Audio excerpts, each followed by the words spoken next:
California is already a state that is strapped for cash. What happens if money to fight those fires runs dry? Let's ask former California Governor Gray Davis. Welcome. We really appreciate you coming on. Are we completely off track here? I mean, money doesn't run out to fight fires, does it? But there is a finite supply of money there, isn't there? You're right on both counts, Liz. We're going to pay for fire protection no matter where we have to take the money from. Unfortunately, we're in the third year of a drought, so everything is dry. We don't have nearly as much rainfall as we normally do, and so this is like a perfect storm. Does the governor have discretionary funds for something like this that he can immediately pop over in an emergency situation? Yes, less than the governor wanted. The governor wanted about $1.5 billion worth of reserves, and I think the legislature cut it to $500 million. But clearly enough to get through this fire in the next couple of months. Whether it'll last a full year remains to be seen. But I'm sure the legislature will be called back into session if an additional appropriation is needed.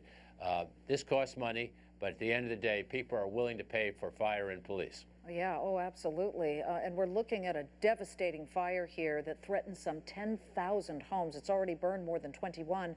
I'm just wondering, when you look at what's going on here, does this not then underscore the need to keep a budget in control at a state, particularly the size of California? It does, Liz, and if you'll permit me, the real problem is not who's governor or who's the legislator. It is a system that really conspires against success. We have to have a majority vote to pass a budget. You can leave it 2/3 to pass taxes, but 4 out of 5 years they're not raising taxes. And we have to have redistricting kick in, which the governor's already got passed. I supported it. That'll kick in 2012. So there is help along the way, but it's nice to get your budget passed on time. It's nice to pay your bills on time, and people expect that.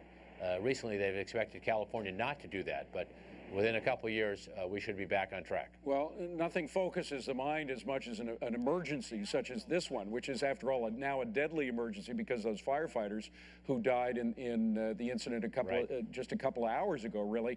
What happens in terms of the bipartisanship, which has been so absent not only in your state legislature, but also in the nation as a whole? Is it become such an emergency situation that finally people are beginning to talk to each other?